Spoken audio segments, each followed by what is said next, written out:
আর আমাদের এই মন্দিরের বিসর্জন কখনো জলে হয় না।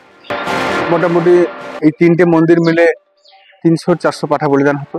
পাঠা আমাদের এখানে বলিদান কোনো ধরে হয় না, পাঠা আমাদের ছেড়েই বলি হয়।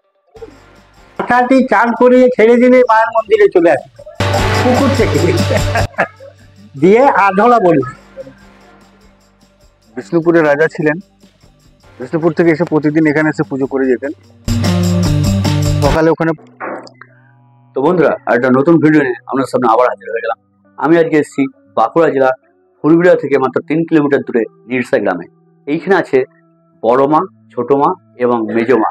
এই বড় মা, ছোট মা, মেজো মায়ের আছে অনেক অলৌকিক ঘটনা, অলৌকিক অনেক কাহিনী। তো সেই অলৌকিক কাহিনী আজকে আমার সামনে তুলে ধরবো।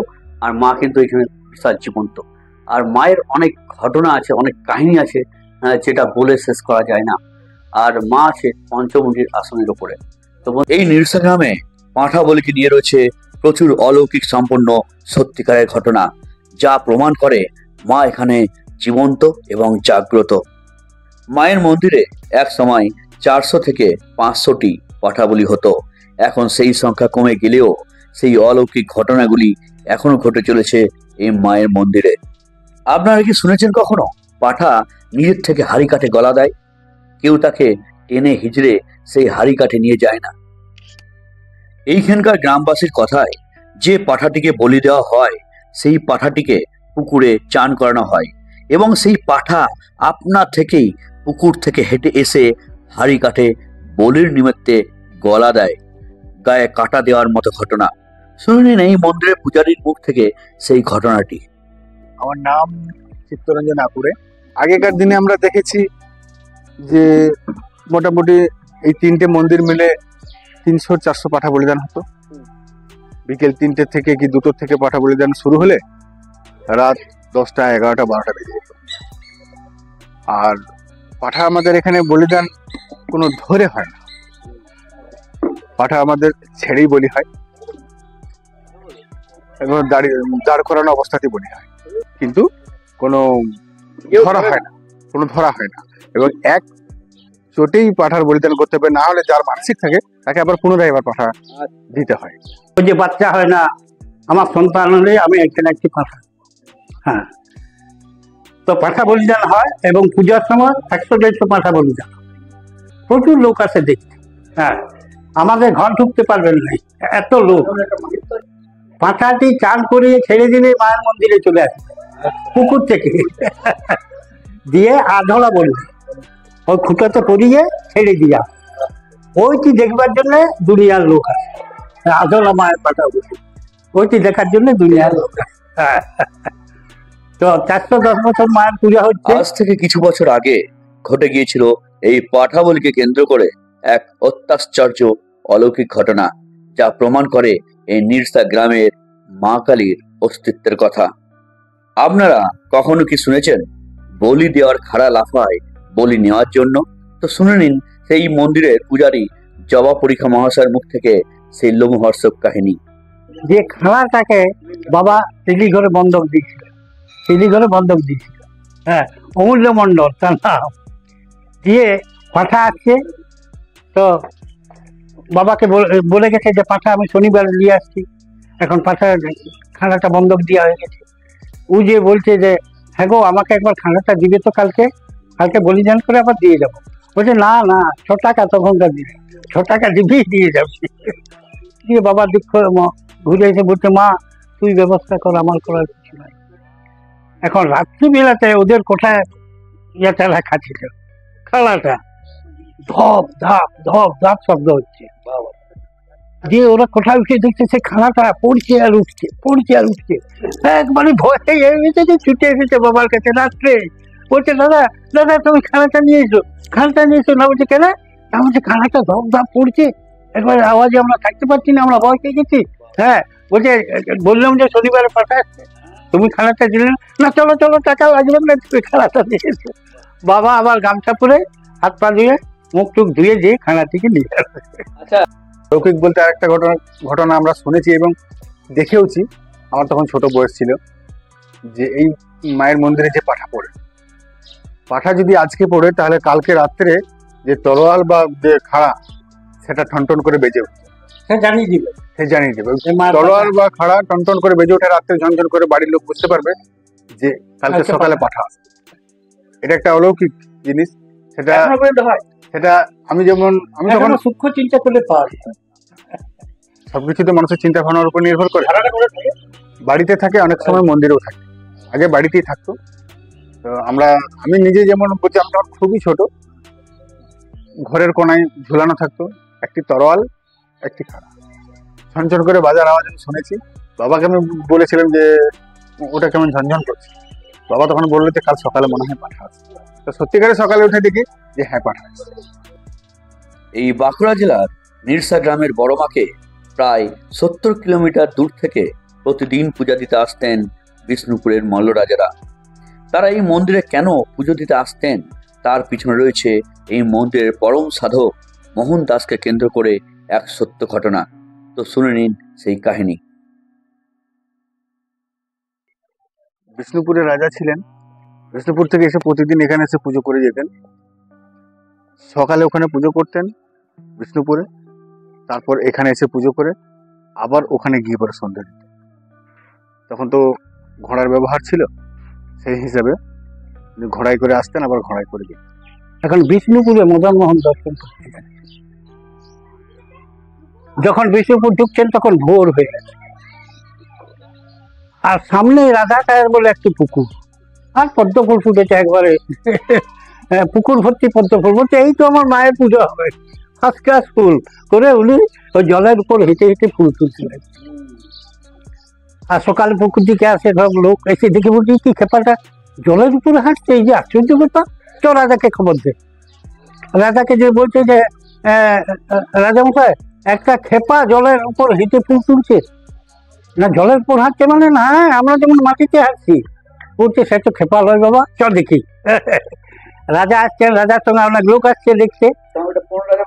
হ্যাঁ, মল্ল রাজা। তারপর রাজা আসছেন, তখন উনি দেখছেন এত লোক জলে ডুবে দিয়েছে। দিয়ে রাজা বলছেন বা রে বা, ওই তো এই জলের মধ্যেই আছে। দমকল নিয়ে জলটা মার।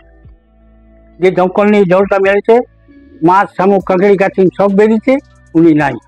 তো বলেন না, আমি আমার চোখকে তো অবিশ্বাস করবো না, উনি এইখানেই আছেন। চারপালে চারটে চাপরাশিকে বললো তোরা পাহাড়ে উঠবেন, ওর ফুল নিয়েই উঠবেন, উঠলে আমার কাছে ধরে নিয়ে যাবে। 7 দিন 7 রাত পেরিয়ে গেছে। রানীমা স্বপ্ন দেখছেন এই খেপাকে। মা মহামায়া বলছে আমার এই ছেলেটা আসছে, একে আমার পূজা করাবি। যে রানীমার ঘুম ভেঙে গেছে, যে আর ঘুম হয় নাই। আর ইনি তখন পদ্ম ফুল নিয়ে উঠেছেন পুকুর থেকে পদ্ম ফুল নিয়ে উঠেছেন। দিয়ে আর চাপরাশিকে ধরে ঠেলে নিয়ে যাচ্ছে। বলছে ছাড় রে ছাড়, আমি রাজার কাছে যাচ্ছি। কি অন্যায় করেছি? আমি 2টি ফুল নিয়েছি মায়ের জন্য, তার জন্য কি হবে না? তুই গুম ঘরে পুড়ে দিবে। গুম ঘরে, হ্যাঁ বলছে গুম ঘরে, ও মৃত্যুদণ্ড, চল দেখি রাজা কি বলার। আর রানীমার ঘুম হয় না, জেগে আছেন, উপর থেকে দেখতে পেয়েছেন। দেখছেন এই তো সেই খেপা, আমার স্বপ্নে দেখলাম। ছুটে নেমেছেন, ওরে ছাড়ে ছাড়ে, কাছে কি করছিস? কাকে বলছে মা আমরা জঙ্গলে থাকি, নাই নাকি বাঘ সব ভালুক আছে, আর তুই শহরে দেখছি এই যে বাঘ ভালুক। এটা বলছি আমার ছেলেকে, আমি যাচ্ছি তো শুনে না, আমাকে টেনে নিয়ে আসছে। অস্বস্তিকর ব্যাপার। তখন লম্বা লম্বা পড়ে বলছে বাবা ক্ষমা করবেন, ওরা আমার পোষা, ওদের অপরাধটা আমার হয়েছে, বাবা আপনি ক্ষমা করবেন। এখন রাজা উপর থেকে দেখছেন যে রানী এমন কথা বলতে যেন কত পরিচিত। ছুটে এসে বলছেন রানী তুমি কি করে দেখলে? না আমি ভোরবেলা দেখলাম, মা মহামায়া বলছে যে আমার এই খেপা ছেলেটাকে দিয়ে আমার পূজা করাবে। বলছে ও তাই বুঝি? বলছে বাবা কোনো কথা নয়, পুজো করতে হবে। দিয়ে পুজো করলেন মহামায়া। বললেন না দিন করতে হবে। সে কি বাবা, আমি যে 8টায় নিচে আর মায়ের পূজা করি, ঠিক আছে 9টায় এখানে আমি পুজো করি। তো 8টায় নিধিসায় পূজা করেন, 9টায় যান বিষ্ণু। এখন ছোট রাজা ট্যাক্স আদায় করতে আসতেন এখানে। আমাদের কাছে একটা গড় ছিল 1 মাইল দূরে, 4 ঘন্টা লাগে তার ঘোড়াতে। আর ঘোড়াটির নাম ছিল লালমোহন। তো বারে বা, লালমোহনে 4 ঘন্টা লাগে, আর খেপা বলছে 8টায় নিধিসায় পুজো করে 9টায় বিষ্ণুপুর। এ তো মিথ্যাবাদী। বলছে দাদা এটা আমি পরীক্ষা করবো। বলছে না রে মহাপুরুষের পরীক্ষা না, ঠকে যাবে। না না তুমি বিশ্বাস করতে পারো, আমি বিশ্বাস করবো। ঘোড়া যেখানে 4 ঘন্টা লাগে আর উপর 4টায় নেই, মায়ের পূজা করলে আমার 9টায় ছেড়ে চলে এলাম 1 ঘন্টায়। আমি ওকে পরীক্ষা করব। পরের দিন যেমনি গেছেন তেমনি বলছে, মোহন আজ তোমাকে পরীক্ষা দিতে হবে। আচ্ছা, একটা আমাকে আলাদা ঘর দেন, আমি একটু নিজের মাকে ডাকবো। দিয়ে একটি রুম দিয়েছেন, যে উনি সেখানে ঘটা স্থাপন করেছেন, নৈবেদ্য নিয়েছেন, আর উনার হাতে একটি তলোয়ার থাকতো সোজা, সেই তলোয়ারটি দিয়ালে ঠেকে দিয়েছেন। দিয়ে পূজা করে এমনি ধ্যানে বসেছেন, আর তলোয়ার তখন কেঁপে কেঁপে দিয়ালে উঠে যাচ্ছে, মায়ের ভর হয়ে গেছে, ধরেছেন। দিয়ে বলছে, চলো টাকা কি পরীক্ষা দিয়েছে? তখন মূর্তি আলাদা একবার যে হচ্ছে, আমি ঘোড়ায় বসছি, তুমি একসঙ্গে ছুটবে, যদি ঘোড়া এগিয়ে যায় তাহলে তোমাকে ঘুম ঘরে পুড়ে দেবো। বলছে, হ্যাঁ ঠিক আছে চাপ। তখন আপনি বলেন, চেপে চেপে দাঁড়াও, তুমি তো দৌড় মেরে দিবে এখানে, 3টে থাপড় মারো, তখন তুমি একসঙ্গে ছুটছো। পরপর 3টে থাপড় মেরেছেন, তো ঘোড়া 20 হাত পিছন দিকে চলে গেছে, এত দূর থাপড় মেরেছেন। তো ঘোড়া পিছনে 20 হাত ওইখানে আছে, আর উনি পিছন দিকে ছুটছেন, ঘোড়ার সঙ্গ নিতে পারে না। তারপর ওই যে চারদিকে খানা আছে, আমরা তো সামনে হাঁটি, হ্যাঁ, উনি পিছন দিকে চলে যাচ্ছেন ঘোড়া রাখে। দিয়ে আর সেই যে খানা কাটা ছিল বর্গিদের জন্য গোটা বিষ্ণুপুর, সেইটা জল পূজা থাকে, তো সেটা 17 হাত লম্বা খানাটা। ওইখানে যে জল দেখে আর উনি ফল দিয়ে ওইদিকে দাঁড়িয়েছেন, আর ঘোড়া দিতে পারেন না, দাঁড়িয়ে গেছে। বলছে, সাবাস মোহন, কিভাবে চলে গেলে আমি দেখতে পেলাম না কম্পিটিশনের জন্য, তো তুমি জিতে গেছো, ধন্যবাদ তোমাকে, তুমি দেখি যাও কিভাবে গেলে। বলছে, বল বেটা হেরে গেছি, তুই সত্যি কর না। হ্যাঁ বাবা, আমি হেরে গেছি। তুমি পিছন থেকে যদি ঘোড়া লাগে ছুটো, সামনে তো তুমি ঝড়, আমাকে দেখিয়ে দাও পুনর্বার। দিয়ে ভর দিয়ে এলেন সেখানে, হাতি নিয়ে এসে তাকে চাপিয়ে খড়ি খই পয়সা ছড়িয়ে সমস্ত বিষ্ণুপুর বেরো, আজকে একদিনে রাজা মোহন দিয়ে নিয়ে যে সিংহাসনে বসিয়েছে। বড় বড় রাজা বলছেন, বাবা কিছু বলুন, কিছু বলুন। না, এগুলো খুলে দাও, রাজপোশাক আমার সহ্য হয় না, এগুলো খুলে দাও। না, তুমি জমি জায়গা কিছু চাও না? বলছে, দুনিয়াটাই তো মায়ের, কোনখানটা দিবে বাবা? এই দুনিয়াটাই তো মায়ের, তো তুমি কোনখানটা আমাকে দিবে? আমি কিচ্ছু চাই না, মা আমাকে সব দিয়ে দিয়েছে। তারপর সিংহাসন থেকে নামলেন, বড় রাজা 4টে মৌজা দিয়েছিলেন মায়ের সেবার জন্য। যে বললেন, দাঁড়াও, তোমার একটা পুরস্কার আছে, এই যে তলোয়ারটা, তলোয়ারের ভালো কথা বলে ফরি, এই তলোয়ারটা তোমার হাতে মানায়, তাই আজ থেকে তোমার টাইটেল দিল ফরিকার। তো আমাদের টাইটেল আমরা ফরিকার। দিয়ে রাজার কাছে ওই সত্যবন্দী হলেন। তারপর মায়ের কাছে এসে উনি বললেন, তীর্থে যাব। মা, আমি একবার তীর্থ দর্শন করবো। তো মা বললে, তীর্থ দর্শন করবি? কোন জায়গা যাবি? বৃন্দাবন? হ্যাঁ দেখ বৃন্দাবন, হ্যাঁ দেখ লক্ষ্মণজলা, হ্যাঁ দেখ মথুরা, 108টা তীর্থ আকাশে দেখি। এই মা যে বলেন, এই আমার সন্তান কেউ যেন তীর্থে না যায়, যেখানে আমি আছি সেই 108টা তীর্থ সেখানে বর্তমান, আমরা তীর্থে যাই না বাবা। মানে রিসেন্ট কোন অলৌকিক ঘটনা কি বলা যায়? অলৌকিক ঘটনা মানে মায়ের তো ভর আছে, তো আমরা ভেলিগুড় টেলিগুড় সবই বাকে দিত। যে পূজা হচ্ছে ভেলিগুড় দেওয়া হচ্ছে সেদিন একটি 11 বছরের মেয়ের আজকে ভর চলে এলো। এই বাচ্চা মেয়ের ভর এসে গেল, মা মা কি অপরাধ হয়েছে, মা কি অপরাধ বলে। তো বলে, তোরা হাতে পুজো করবি না পায়ে পুজো করবি আমার? না মা, কি বলছেন, পায়ে কেন পুজো করবো আমরা? না বলছে, এই যে ভেলিগুড়টা পায়ে করে ঠাসা হয়েছে জানিস, তো এটা দিয়ে আমাকে দিয়ে সেবা করাবি না? যার ফল এসছে, হ্যাঁ, মা অপরাধ দিবেন না, আমরা জানতাম না, আজ থেকে আমরা এটা বন্ধ করবো। তো বাবা ভেলিগুড় মায়ের চলে না। তো গাইজ, আজকে আমার ভিডিওটি কেমন লাগলো সেটা কিন্তু অবশ্যই কমেন্ট করে জানাবেন। আর যদি ভালো লাগে অবশ্যই আমার চ্যানেলকে সাবস্ক্রাইব করবেন এবং লাইক করতে ভুলবেন না।